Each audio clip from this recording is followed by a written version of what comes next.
സർക്കാർ പദ്ധതിയും ഫണ്ടും അനുവദിക്കാത്തത് പൊതുമേഖലാ സ്ഥാപനമായ കേരള ലാൻഡ് ഡെവലപ്മെന്റ് കോർപ്പറേഷന്റെ നിലനിൽപ്പിന് ഭീഷണിയാകുന്നു.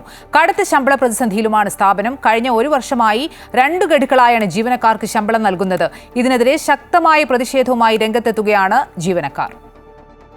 കാർഷിക മേഖലയിലെ അടിസ്ഥാന സൗകര്യ വികസനം നടപ്പാക്കുന്ന സർക്കാർ പൊതുമേഖലാ സ്ഥാപനമാണ് കേരള ലാൻഡ് ഡെവലപ്മെന്റ് കോർപ്പറേഷൻ. മാസശമ്പളം ഗഡുക്കളായി ലഭിക്കുന്നതിന് പുറമെ 2009 ശേഷം വന്ന 2 ശമ്പള പരിഷ്കരണങ്ങളും KLDC ജീവനക്കാർക്ക് ലഭിച്ചിട്ടില്ല. പദ്ധതി പണത്തിന്റെ മേൽനോട്ട നിർവഹണവുമായി ഈടാക്കുന്ന 10% പണത്തിൽ നിന്നാണ് ജീവനക്കാർക്ക് ശമ്പളം നൽകുന്നത്. 2009 പേ സ്കെയിലാണ് ഇപ്പോൾ ശമ്പളം നൽകി വരുന്നത്. 2014 സർക്കാർ ജീവനക്കാർക്കും അധ്യാപകർക്കും പേ റിവിഷൻ ഉണ്ടായി. അതിന് 5 വർഷം കഴിഞ്ഞു. 2017 ഉണ്ടായി. എന്നാൽ ഇപ്പോൾ 2024 പുതുതായിട്ട് പേ റിവിഷൻ വരുന്നു. അപ്പോൾ ഈ 3 കാലഘട്ടത്തിൽ ഏകദേശം ഒരു 15 വർഷത്തോളമായി നമുക്ക് പേ റിവിഷനോ മറ്റ് ആനുകൂല്യങ്ങളോ ഉണ്ടാകാതെ ഈ 2009 പേയിൽ നിന്നുകൊണ്ട് ഞങ്ങൾ സർക്കാരിന് വേണ്ടി അഹോരാത്രം പണിയെടുത്താണ് പോകുന്നത്. കഴിഞ്ഞ ഒരു 3 വർഷക്കാലമായി 2 ഗഡുവായിട്ടാണ് ശമ്പളം നൽകി പോകുന്നത്. പൂർത്തിയായ പദ്ധതികളിൽ 40 കോടിയോളം രൂപ ഇനിയും കോൺട്രാക്ടർമാർക്ക് KLDC നൽകാനുണ്ട്. എഞ്ചിനീയർമാരും ഓവർസിയർമാരുമടക്കം 100ഓളം പേരാണ് കേരള ലാൻഡ് ഡെവലപ്മെന്റ് കോർപ്പറേഷനിൽ ജോലി ചെയ്യുന്നത്.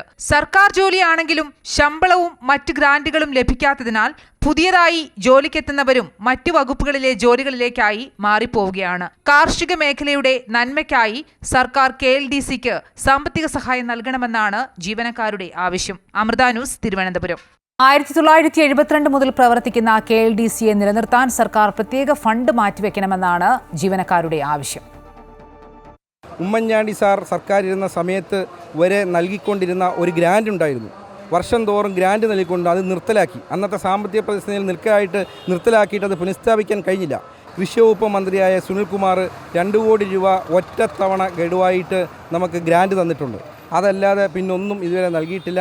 നിലവിൽ ഇപ്പോൾ സർക്കാർ സർവീസിൽ നിന്നും സെക്രട്ടേറിയറ്റിൽ നിന്നും ഫിനാൻസ് ഡിപ്പാർട്ട്മെൻറ്റിൽ നിന്നുള്ള ഉന്നത ഉദ്യോഗസ്ഥർ വലിയ ശമ്പളം നൽകുന്നവർ ഡെപ്യൂട്ടേഷനിലൂടെ വരികയും അവർ ഞങ്ങളുടെ പോസ്റ്റുകൾ കവർന്നെടുത്ത് 1.5 ലക്ഷം രൂപയിലധികം എമൗണ്ട് വാങ്ങിക്കൊണ്ട് സർക്കാരിൽ നിന്ന് ഡെപ്യൂട്ടേഷനിൽ ഇവിടെ വന്നിരിക്കുകയും അവരുടെ സൗകര്യം അനുസരിച്ച് അവർക്ക് പ്രൊമോഷൻ കിട്ടുമ്പോൾ അവർ തിരിച്ചു പോവുകയും ചെയ്യുന്ന ഒരു ഗതികേടിലാണ് നമ്മളുള്ളത്. ഇപ്പോൾ ഈ താൽക്കാലികമായി ഇപ്പോൾ രൂക്ഷമായ ഈ പ്രതിസന്ധി പരിഹരിക്കാൻ വേണ്ടി സർക്കാർ ഒരു അടിയന്തര സഹായം ഞങ്ങൾക്ക് നൽകണം. 2 കോടിയോ അല്ലെങ്കിൽ 2നും 5നും ഇടയിലുള്ള ഒരു സാമ്പത്തിക സഹായം ഇപ്പം താൽക്കാലികമായി നൽകി കഴിഞ്ഞാൽ റിട്ടയറായ ജീവനക്കാർക്ക് പെൻഷനാനുകൂല്യങ്ങൾ നൽകുന്നതിനും ചില ചികിത്സാ ധനസഹായങ്ങൾ നൽകുന്നതിനും ഒക്കെ തന്നെ ശമ്പളം മുടങ്ങാൻ നൽകുന്നതിനും ഒരു താൽക്കാലിക ആശ്വാസം എന്ന നിലയിൽ 2 കോടി രൂപയെങ്കിലും ഞങ്ങൾക്ക് കിട്ടിയാൽ. ഞങ്ങൾക്ക് TA ഇല്ല, DA ഇല്ല, മറ്റ് ആനുകൂല്യങ്ങളൊന്നും തന്നെ ഇല്ല. മെഡിക്കൽ റീഇംബേഴ്സ്മെൻ്റ് ഇല്ല, അതൊന്നുമില്ല. ഞങ്ങൾക്ക് പോകുന്ന ഈ പാടശേഖരത്ത് പോകുമ്പോഴുണ്ടാകുന്ന എന്തെങ്കിലും ആക്സിഡൻറ്റുകൾ സംഭവിച്ചാൽ പോലും ഞങ്ങൾക്ക് യാതൊരു ആനുകൂല്യങ്ങളും ഗവൺമെൻറ്റിൻ്റെ ഭാഗത്തുനിന്നോ ഞങ്ങളുടെ ഇൻസ്റ്റിറ്റ്യൂഷൻ്റെ ഭാഗത്തുനിന്നോ കിട്ടുന്നില്ല.